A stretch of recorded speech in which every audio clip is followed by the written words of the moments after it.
What are corporate Roblox horror games?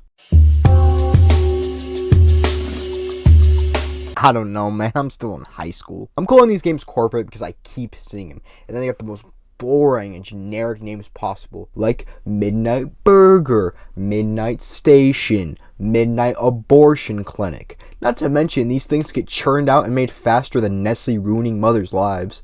Like, just search the experience on Roblox and it's nothing but horror games. And since I hate myself, I decided to play 5 games, all made by different people. Midnight Burger, The Graveyard Experience, Midnight Ranger, Eyeless Jack, and Midnight Dessert, as well as a super secret game I will cover at the end. That out of the way, let's get into Now this is the game that made me want to make this video. You start off the game getting off a very low poly car, you walk into your night shift job and start doing your job. But before I get into the plot, holy mother, there are so many Bibles, it's not funny. There's a mask to jump scare everyone, a pistol, an assault rifle, an RPG, and a banana peel, all in plain view and seeable during your whole playthrough. Okay, now for the plot. You serve a nerd and a woman food. And yes, the nerd says the funny line. And after that, you check the radio and find out there's a serial killer on the loose, killing night shift workers. How convenient. After that, you serve a rich guy and a police officer. Then you sweep up some trash. Then you serve a gym bro, and now you have to take out the trash. While doing this, a homeless man appears and gives you a warning. Unfortunately, I couldn't take this seriously, as the game had to load the guy, so he appeared as a gray avatar for a second. After taking all the trash out, the night ends. Yeah, baby, there are more nights. Keep the bang train going. For some reason, the game is bugged, so your car doesn't disappear every night, so you just see your car go into your car every night. This plays every night, but after you get out of your car, it plays that one stinger sound. You go inside and serve Russman? After you serve him, your manager comes in, and I gotta say, he seems like a pretty nice guy. He tells you to clean up, and you do so. After that, a suspicious guy, yes, that's his name, tells you to call him if you see any dead bodies. He then leaves without giving you a number. The homeless guy that jump scared you the previous night then comes in and gives you a warning. Now, it's night 3. Get ready. It's gonna be spooky. The night doesn't start off the worst. You serve a woman and an anime girl. Then the guy comes in and starts talking about how he saw a creature walking around. He then leaves and the creature appears at the window. Like a dumbass, you investigate, then it runs away. The power then goes out, so you gotta turn it back on. When you go to the power switch, you find the homeless guy's dead body. After pulling a Coleman graph, the creature appears and you run to the store. You then proceed to call the police. Being a rational person, I immediately booked it to my car, only to be teleported back inside and forced into a minigame where the thing chases you. I tried to leave since the door was open, but an invisible wall stopped me. I proceeded to run around in circles for a minute, waiting for the police. After 60 seconds of running around, you get booted back to the main lobby. No special screen saying congrats or police arriving, just the lobby.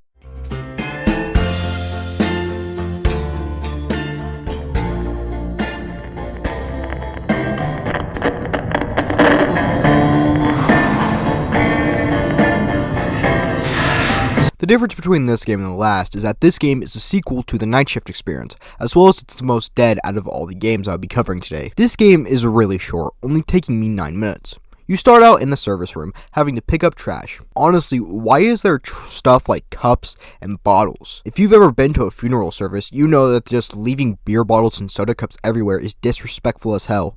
Also, why are there beer bottles? You then have to answer the call, only for it to be a prank caller. You then gotta start digging some graves. While going for the shovel, a UFO just flies by you, probably doing what everyone is doing at 2 in the morning, going to Denny's. You dig the graves and then, like every worker-based horror game, have to do janitorial duties. You would then see a spooky jump scare. Instead of being rational, you brush it off. After that, you gotta place some flowers on some graves. You then get a call from Agent Adams saying he's gonna pull up. Then a rando calls you saying, "Nah man, don't go with them." The power suddenly goes out. You turn it on and all of a sudden, a radio appears. And it's that one TTS guy. Seriously, how hard is it to record yourself speaking or go on Fiverr and have some guy do some lines for like $50 and throw like 6 filters on it? After you get closer, an alien starts chasing you. I was kind of bored, so I let myself get caught. I got captured and told no one ever saw me again. I was then immediately booted into the nightmare experience. I would play it, but I got more games to review. So...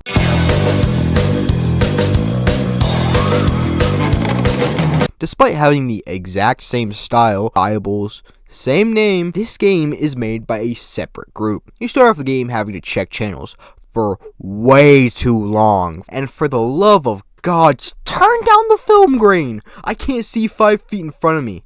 It was bad in the last game, but I just didn't mention it. You clean up some trash, then you receive an emergency transmission.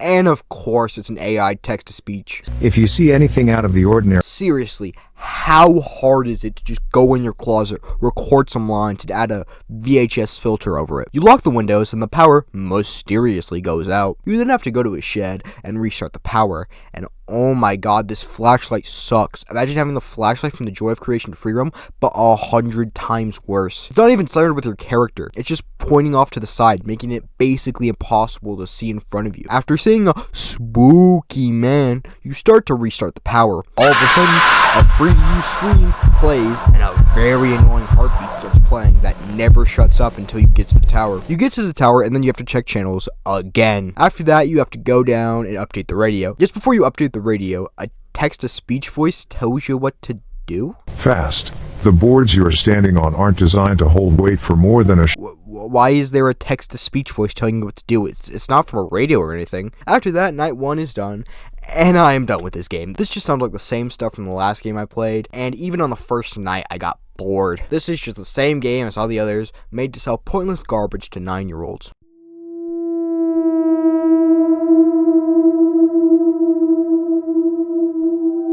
Now, I know I've been pretty negative throughout this video, but I just want to say I love the style of this game. It's the first game in this video that actually leans into the PS1 style, and for once, it doesn't have so much film grain to the point where you can't see 5 feet in front of you. And the flashlight actually works! You start off the game at an old house with your brother Edwin. You find the key to the house and move your stuff in. After that, you go to bed. At 2:30 in the morning, you wake up to the sounds of rustling outside your window. In the morning, you tell Edwin about it, and you both brush it off as raccoons. While he cooks some food, you rake the leaves. While raking the leaves, you find footprints outside your window. When you're done, you tell Edwin about it, and he brushes it off as raccoons? You know, since raccoons just leave footprints everywhere. You do the laundry and clean the house. After that, you go to bed. At 3:20 in the morning, you wake up to your window being open. After closing it, you hear a noise from the kitchen. You go to investigate, only for the power to go out. You then grab a flashlight and turn the power back on. After turning it back on, you get a pretty bad jump scare, and then you go back to your bed. When you wake up, you go talk to Edwin, only for him to point out a nasty cut on your face. You go to the hospital, only to find out one of your kidneys is gone, and you're a sleepwalker. You go home, and for some reason you don't tell Edwin about the fact you just lost a kidney. You decide to get some rest, only for Eyeless Jack to visit you. Thankfully, you stun him with your camera and book it out of there. Unfortunately, he catches you. You wake up in the hospital to the doctor telling you that Edwin is missing. You go back home, pack your stuff, and when you're about to leave, you find Edwin's dead body.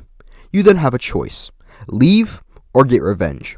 Unfortunately, unless you spend 350 Robux, you are forced to pick the leave option. While leaving, your car crashes, and you're then chased by Eyeless Jack. After a bit of running, you get run over by a train, and wake up back in the house. The end. Unfortunately, while I really like the style of this game, I cannot recommend it. Paywalling the good ending is just something you don't do. At least Midnight Burger lets you play the good ending without paying. Also, your kidney just gets taken and it doesn't affect anything and is never brought up again. Let's move on to the final game.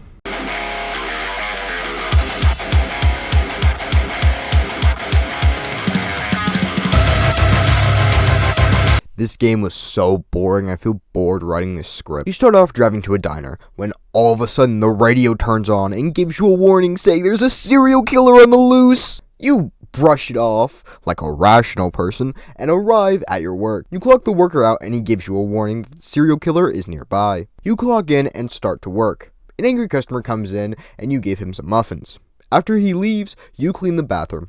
And I gotta say, this bathroom is so damn dirty. After that, an old lady comes in and tells you that the killer is nearby. You give her some cookies and she leaves. Another customer comes in and tells you that the serial killer is nearby.